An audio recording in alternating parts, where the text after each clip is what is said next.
So every cycle of new contracts in the NBA, we get this group of players and contracts that are widely considered toxic.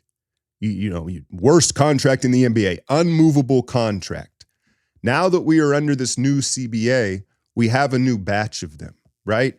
And because of the limitations of this CBA and how it handicaps your team to make moves when you've spent this money poorly, it's more important than ever that teams don't find themselves with one of these toxic contracts.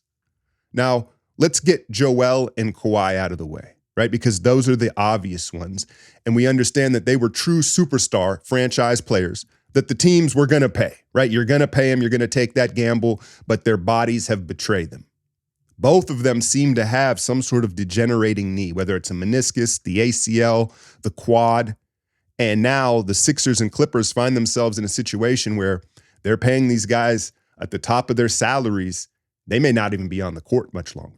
Never mind how they're going to look as they're older. How much availability will they have? So Kawhi and Embiid, I think we all understand. I think the new surprise in this is Tyrese Halliburton. And Tyrese Halliburton has had a very interesting career arc thus far. You remember he slides all the way to the end of the lottery in his draft class. The Kings end up getting him, and he's the steal of the draft. People are like, wow, how did he slide to Sacramento? And then they flip him to Indiana for Sabonis, and he breaks out completely. All-star, and the Pacers are again winning and relevant again. And I've heard people even say, hey, man, they probably should have traded Fox and kept Halliburton. There was that thought for a little bit, right? And so they end up paying Halliburton 5 years, $244 million, the super max. And you say, well, his peers got paid that way. LaMelo got that contract, Scotty Barnes, Franz Wagner, everyone that was eligible in their, coming out of their rookie deal got that, except Kuminga, right? No, that's a story for another time. But my issue with this is his ceiling. It's not that Halliburton isn't a solid point guard, a starter. He's giving them, 17 and 8 assists, but he's doing it at a very low efficiency right now. And when you look at LaMelo Ball, his ceiling, if he were to hit it, he's probably a top 3 guard in the league. I'm not saying he's going to hit it, but part of these Supermax contracts has to be the ceiling taken into account, right? And Halliburton really hasn't been the same since he hit the Doja Cat at the front of the rim midway through last year. I haven't seen a man move that way. He hit the full splits and it was a bad hamstring injury. So the second half of that year and even on their playoff run, he kind of had that excuse like he isn't quite right physically. He's had a whole summer to recover sitting on that Team USA bench, and he just still doesn't quite look the same or have that same impact. And it goes back to the draft process and why he slid. When you talk about ceilings, some of it is skill set, a lot of it is physical. These teams are taking into account how much more can this guy fill out. And you look at him, he kind of has Bambi legs, right? He doesn't have a frame that's going to get much stronger. And then the fact that he can't get his shot off the bounce like you would like a typical lead guard. And here we are back to his limitations in his ceiling.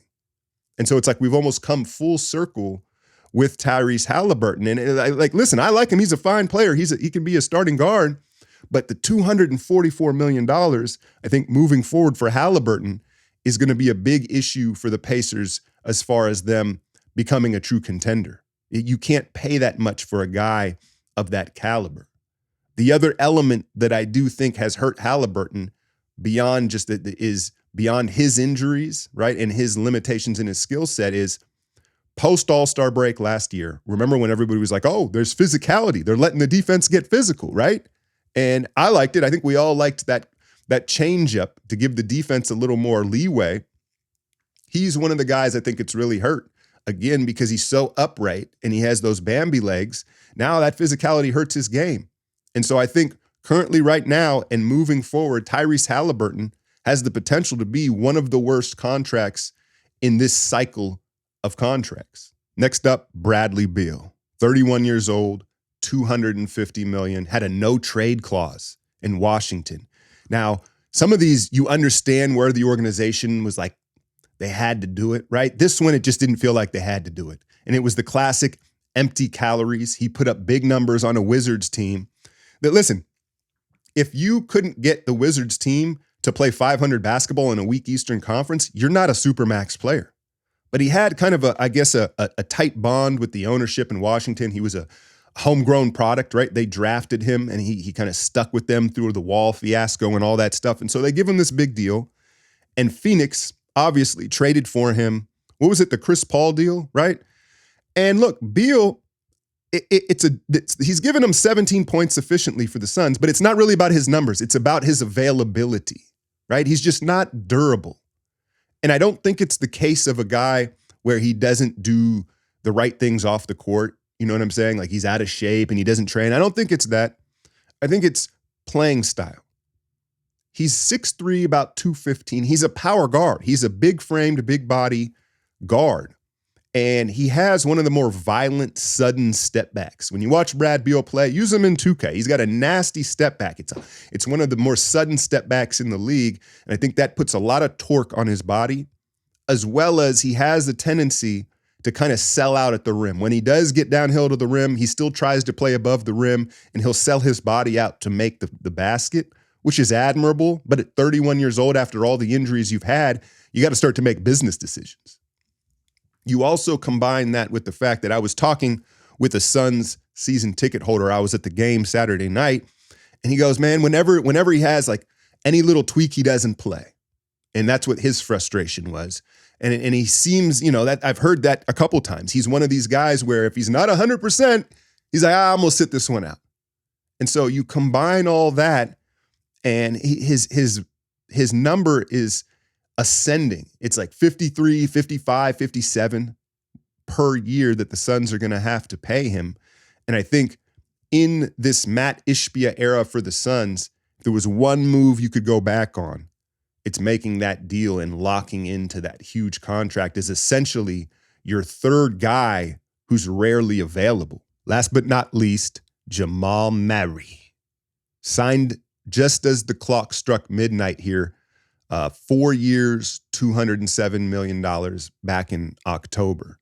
And it almost felt like the Nuggets didn't want to do it. I know that there's this back and forth with Calvin Booth and Mike Malone putting pressure on the org. He's already lost Bruce. Remember Mike Malone at the parade? Brucey B ain't going nowhere. Brucey B is gone, right? Kentavious Caldwell-Pope is gone. And, speaking of this new CBA, a lot of people pointed to the Warriors, the Lakers, the Celtics, the Clippers, these big money organizations, and how it was designed to even the playing field, not let them overspend and get into the luxury tax too much without paying a severe cost. But it also happened smack dab in the middle of Denver trying to make a run with Jokic, the best player in the league. And so you've seen that it's really cost them a lot, right?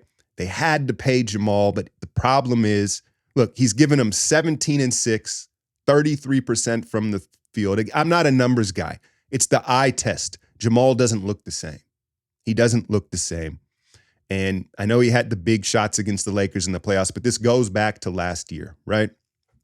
Then you watch him for Team Canada. You're like, dude, he's like a role player for them. And I get it. That's a different environment where, you got to fit in and stuff like that. But here we are 20 games in, and Jamal Murray, he kind of looks like a third guard. He looks like a really good six man. You know what I mean? Certainly not a supermax player. And again, they had to pay him. Now, I also think like Halliburton, the new physicality has hurt his game, even though he's a much sturdier player than Halliburton, physically speaking. I think that that's been an element of it. But I also have a theory about Jamal Murray. Jamal Murray has never been in the type of shape I think he should be in. He hasn't optimized his body, right? And he gets hamstring injuries, calf injuries. He hasn't been the most durable guy. And it's been well documented that his father trained him in Canada and like on some movies type stuff, right? Like out in the snow, like just doing all sorts of hardcore training since he was, 8, 9 years old. Did Jamal Murray get burnt out? Like as a kid, if he didn't really have a chance to have a real childhood because he committed to this and hey, it's paid off, right? Clearly he got the bag, but maybe perhaps now as an adult and an NBA player, he doesn't want to do all the extra stuff and all the extra training and go the extra mile to be in tip-top shape because he was forced to do it as a child, right? And so, listen, again, you understand the Nuggets had to do it, but you look at that contract, an honorable mention, Michael Porter Jr., which was on a different scale at a different CBA, but it's going to really strap their depth. That's why they're relying on so many of these young players. Those are the contracts right now that I'm kind of eyeing for this CBA as the toxic handful. Let me know if you have some other potential candidates, ones that slip by. They don't all have to be super max ones. I guess there could be some ones that are, Jordan Poole level type of contracts. Poole's been better. I don't want to take any shots at Poole here. But those are my thoughts on these contracts. And again, how important it is in this CBA. You can't afford it anymore. In previous CBAs, it was like you could do this, and somehow we've seen these guys get traded, right? In the past, it's like, oh, you could always trade a bad contract. I don't think that's the case moving into 2025 in today's NBA. As always, hit that like, share, and subscribe. I'm out, y'all.